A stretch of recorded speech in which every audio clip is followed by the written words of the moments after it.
Hello viewers, this is doctor Wahid Baig from Jaipur India. आइए बात करते हैं एक और मुरक्कब दवा की, एक और कंपाउंड मेडिसिन के बारे में। जवारिश ज़रिश्क। जवारिश ज़रिश्क एक कम चलने वाली दवाओं में से है, लेकिन बहुत मुफीद दवा है।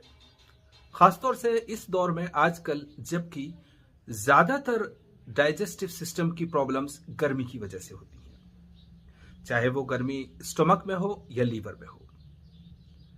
ज्यादातर केसेस में गर्मी और तरी। तो ये जो जवारिश ज़रिश्क का नुस्खा है, कुछ इस तरह से तरतीब दिया गया है कि गर्मी चाहे स्टमक मैदे में हो या लीवर में हो, दोनों को नॉर्मलाइज करती है, एतदाल पिलाती है, और उसकी वजह से होने वाले जो अवारजात हैं या सिम्टम्स हैं, जो परेशानियां हैं, उनको ठीक करती है। जैसे भूख का नहीं लगना या कम लगना, जी मालिश करना, नौशिया, वोमिटिंग, इस तरह की जो कंडीशंस होती हैं। और या कहे कि इसी के साथ साथ कभी कभी थोड़े बहुत दस्त लगना या हमेशा पतला पखाना आना, हर बार पतला पखाना आना या कभी कभी पतला पखाना आना, या इस तरह की कंटिन्यूस आए दिन होते रहना, लेकिन जिसको हम दस्त कहते हैं कि दिन में कई बार जाना पड़ता है, वो कंडीशन नहीं। तो हम इसके बारे में और बात करेंगे, लेकिन आइए पहले देखते हैं जवारिश ज़रिश्क का नुस्खा और इसके बनाने की तरकीब। लीजिए व्यूअर्स, देखिए नुस्खा जवारिश ज़रिश्क। ये ज़रिश्क 100 ग्राम,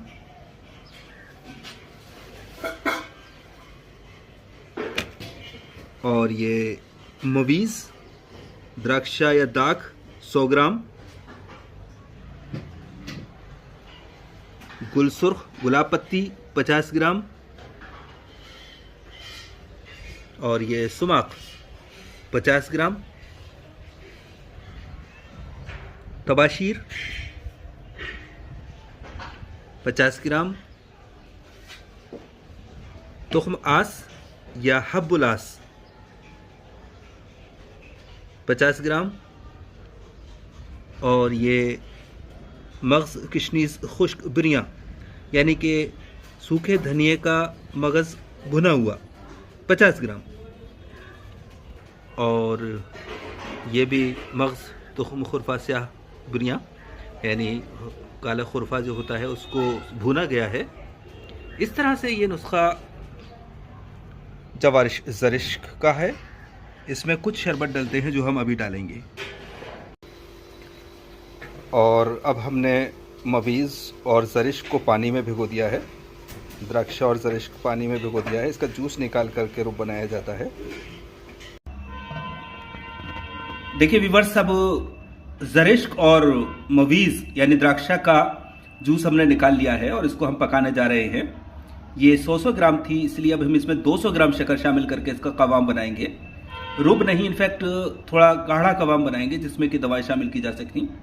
और इसमें हम शरबत तुरंज और शरबत फालसा भी शामिल करेंगे, क्योंकि ये सफरावी अमराज के लिए, मैदे और जिगर की गर्मी के लिए है। तो हम उसके हिसाब से इसमें थोड़ा सा इसके बेसिक नुस्खे में तसर्रुफ करके और ये चीज़ें दाखिल करते हैं। कभी कभी हम इसमें रुब अमरूद भी मिलाते हैं, वो भी बहुत अच्छा रिजल्ट देता है। लेकिन अगर वो नहीं होता है तो रुब सेब मिला सकते हैं, रुब सेब नहीं हो तो रुब वही मिला सकते हैं आप। और तुरंज का डायरेक्ट जूस भी डाल सकते हैं, अगर शरबत तैयार है तो शरबत भी डाल सकते हैं।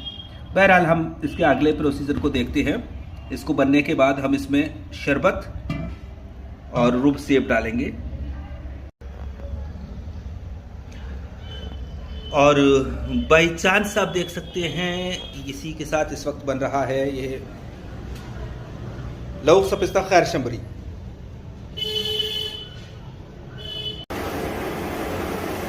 और अब ज़रिश्क और मवीज़ का कवाम तैयार है।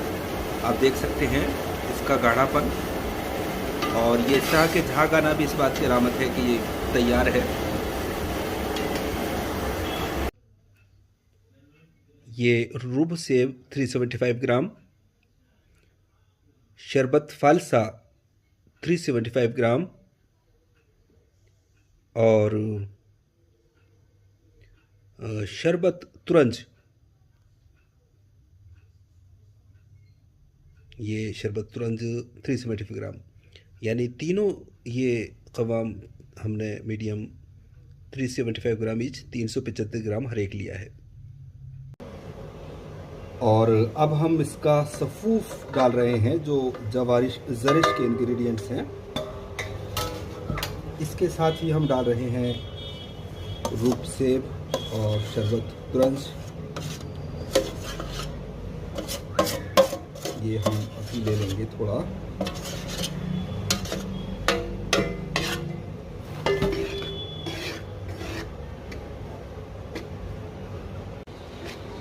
और व्यूवर, इस तरह से ये जवारिश ज़रिश तैयार है। आप देख सकते हैं इसकी कंसिस्टेंसी थोड़ी पतली ही रखनी होती है।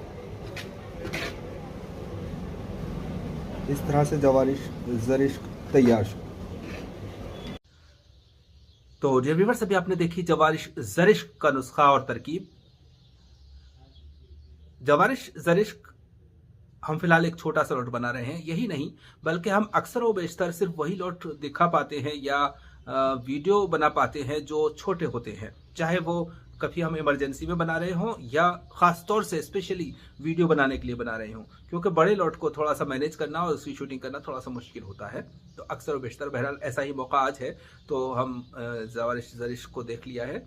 इसका नुस्खा आपने देखा, जैसा कि देखा आपने, इसमें चाहे बंसलोचन हो या किशनीज हो या हब्बुल आस हो या सुमाक हो, ये सब चीज़ें सर्द खुश्क हैं। चाहे ज़रिश हो और गुलसुर्ख भी किसी हद तक सर्द खुश्क है, हालांकि मुरक्कबुल क़वा है ये, लेकिन बस एक मवीज़ जो है वो गर्म तर है इसमें।